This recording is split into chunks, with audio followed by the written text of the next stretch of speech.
चलिए शुरुआत करते हैं हम अगले लेक्चर की और देखते हैं हमारी पृथ्वी के अंदर।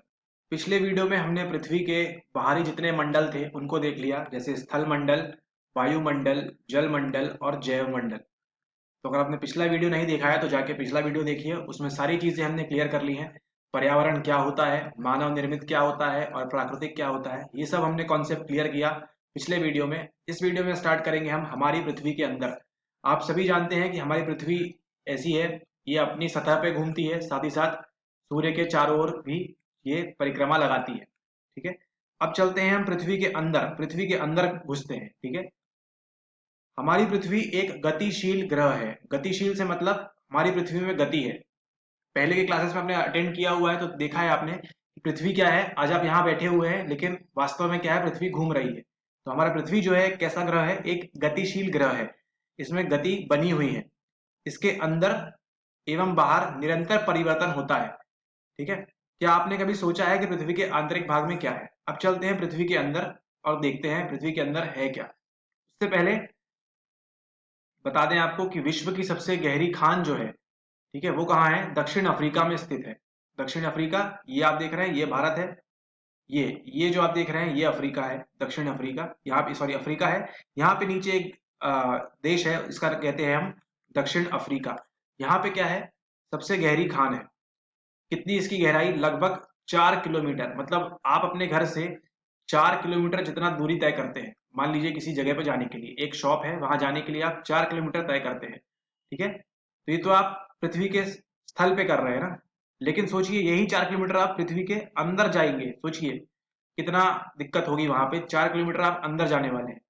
तेल की खोज में इंजीनियर 6 किलोमीटर गहराई तक खोज चुके हैं। ठीक है, पृथ्वी के केंद्र तक पहुंचने के लिए, जो बिल्कुल असंभव है, आपको समुद्र की सतह पर 6000 किलोमीटर गहराई तक खोदना होगा। ठीक है, तो ये समुद्र है, कितना? 6000 किलोमीटर गहरा खोदेंगे तो आप पृथ्वी के सबसे केंद्र तक पहुंच पाएंगे। ठीक है, जो कि क्या है, बिल्कुल भी संभव नहीं है, क्योंकि गर्मी बहुत बढ़ जाती है। ठीक है, एक प्याज की तरह पृथ्वी भी एक के ऊपर एक संकेंद्री परतों से बनी है। पृथ्वी कैसी बनी है? संकेंद्री परतों से बनी है। कौन कौन सी परत है देखते हैं हम। ठीक है, ये आप देख रहे हैं परपटी। परपटी की मतलब जहां हम रहते हैं वहां स्थल मंडल।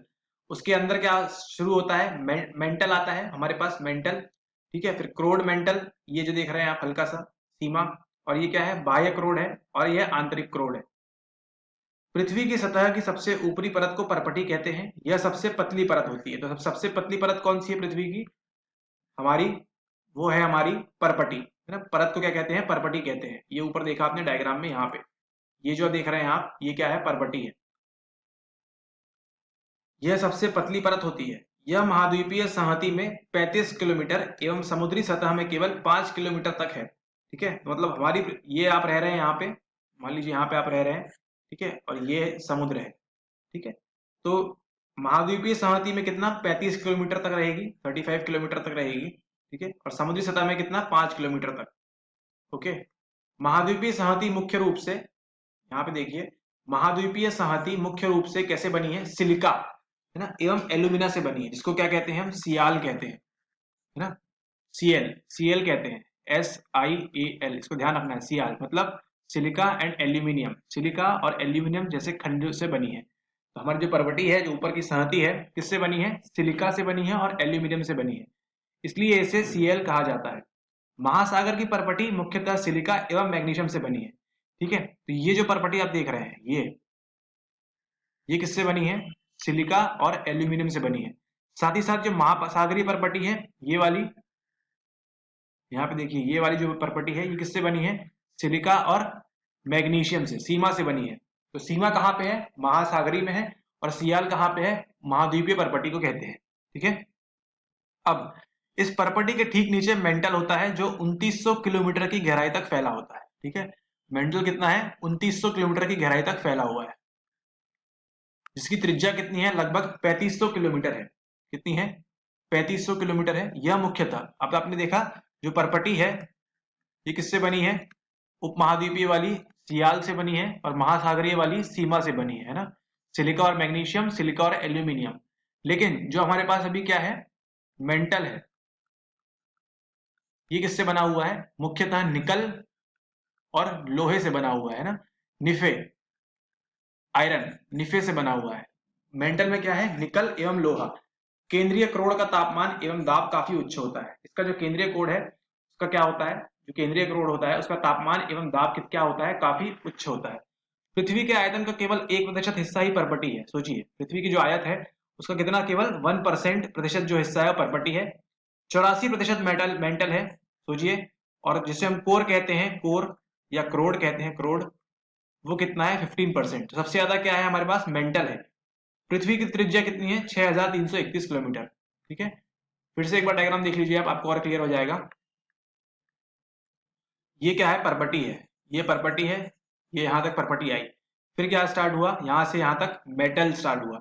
उसके बाद क्या है, कोर सीमा स्टार्ट हुई है ना, कोर सीमा, क्रोड सीमा जिसे कहते हैं, क्रोड। तो हमने 3 चीज देख ली, कौन कौन सी, क्रस्ट मींस परपटी, मेंटल और कोर यानी कि क्रोड। ये तीनों चीजें हैं हमारी पृथ्वी के अंदर। सबसे मोटी कौन सी है, मेंटल 3500 किलोमीटर तक है ना, और सबसे पतली कौन सी है, परपटी है हमारी, परपटी।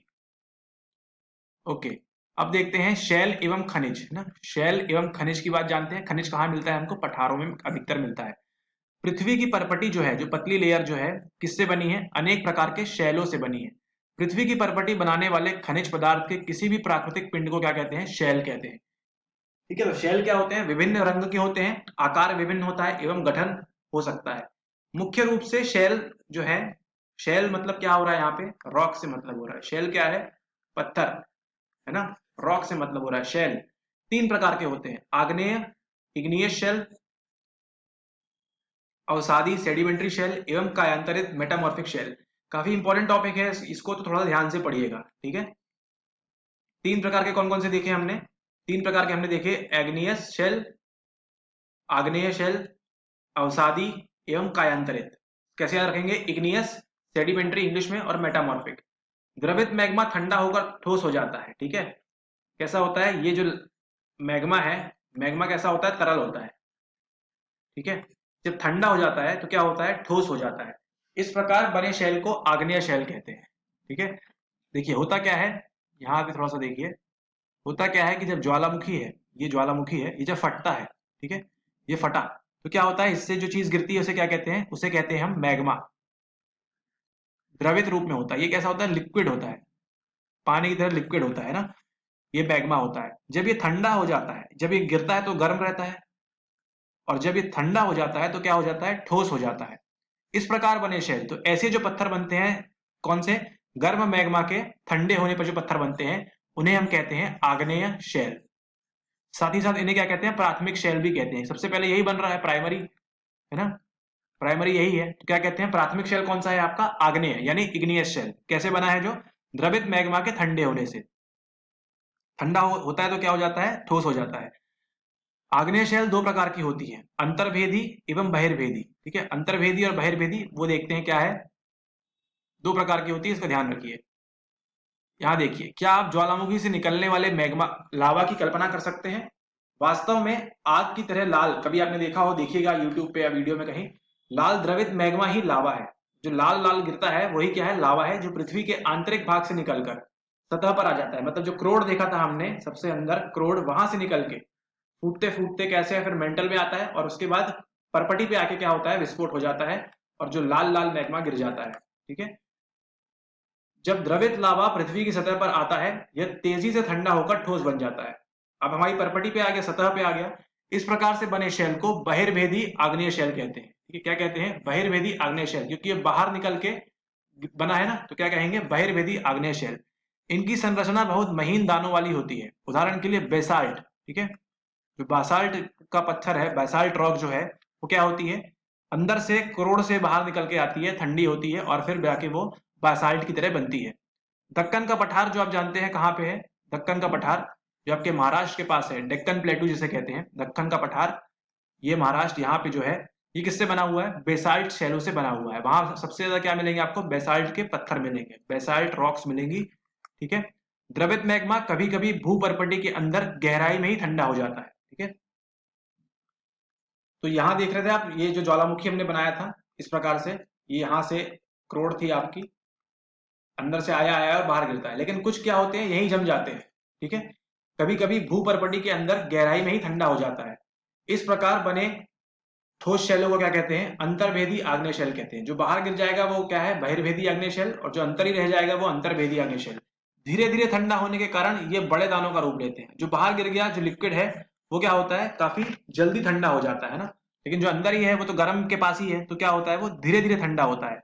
इसका उदाहरण क्या है हमारे पास? ग्रेनाइट। जो आप घर में पत्थर लगाते हैं, ग्रेनाइट का पत्थर, वो यही है। ग्रेनाइट ऐसे ही शैल का एक उदाहरण है। लेई मसालों तथा दानों का चूर्ण बनाने के लिए जिन आघर्षण पत्थरों का उपयोग होता है वे ग्रेनाइट के बने होते हैं। ठीक है, तो हमने देख लिया अंतर्भेदी का, बहिर्भेदी का उदाहरण क्या है हमारे पास? बेसाल्ट। और अंतर्भेदी आग्नेय शैल का उदाहरण क्या है हमारे पास?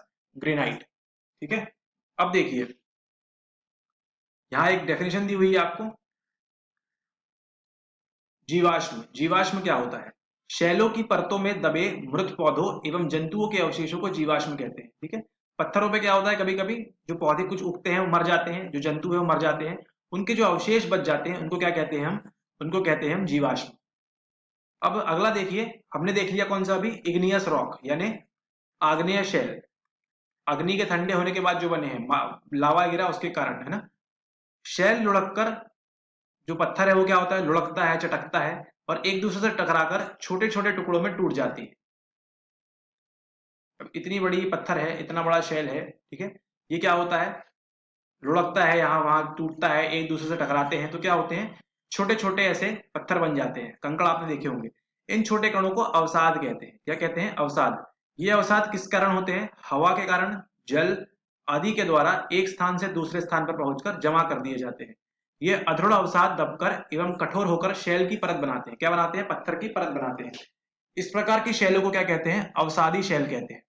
उदाहरण के लिए बलुआ पत्थर जो होता है ना, कभी आपने बलुआ पत्थर को देखा है? रेत के दानों से बनता है। ठीक है, इन शैलों में पौधों, जानवरों एवं अन्य सूक्ष्म जीवाणुओं जो कभी कभी इन शैलों पर रहे हैं के जीवाश्म भी हो सकते हैं। जीवाश्म देखा हमने, क्या होता है? पत्थरों पे जो मृत पौधे एवं जंतुओं के अवशेष जो मिलते हैं उन्हें कहते हैं हम जीवाश्म। ठीक है, अब देखिए आग्नेय, जो पहला वाला था इग्नियस, और अवसादी शैल उच्च ताप, है ना, टेम्परेचर क्या रहेगा? हाई रहेगा, और प्रेशर, दाब के कारण कायांतरित शैलों में परिवर्तित हो सकती है। ठीक है, जो आग्नेय शैल है नंबर एक पे, दूसरी है अवसादी शैल।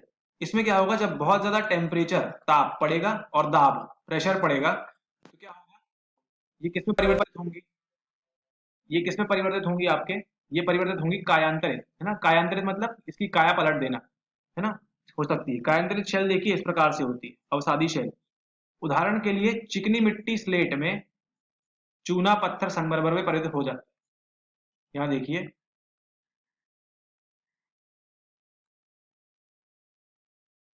आपकी जो चिकनी मिट्टी है ये किस में परिवर्तित होती है? स्लेट में, है ना। और जो चूना पत्थर है ये किस में परिवर्तित हो जाता है? संगमरमर में परिवर्तित हो जाता है। ठीक है, तो यही था आपका कौन सा सेल? अवसादी, सॉरी, ये था आपका तीसरा वाला कायांतरित। क्योंकि आग्नेय की, आग्नेय शैल एवं अवसादी शैल, इनमें क्या होगा? ये मान लीजिए एक आग्नेय शैल है, आग्नेय, और ये मान लीजिए अवसादी शैल है। इनमें क्या होगा? जब टेम्परेचर, है ना, बहुत ज्यादा पड़ेगा गर्मी के कारण, है ना, और प्रेशर बहुत ज्यादा पड़ेगा, तो क्या होगा? एक इसमें बदलेंगे, कायांतरित शैलों में परिवर्तित हो जाएंगे। उदाहरण आपने ऊपर देख ही लिए हैं। ठीक है, शैल हमारे लिए बहुत उपयोगी है, जानते हैं पत्थर कितना उपयोगी हमारे लिए, है ना, रॉक। कठोर शैलों का उपयोग हम किसके लिए करते हैं? सड़क, घर एवं इमारत बनाने के लिए किया करते हैं।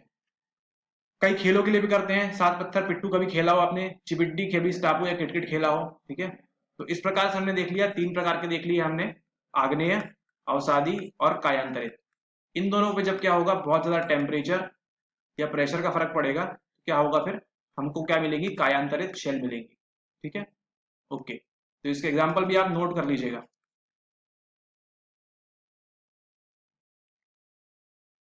मिलते हैं अगले वीडियो में, धन्यवाद।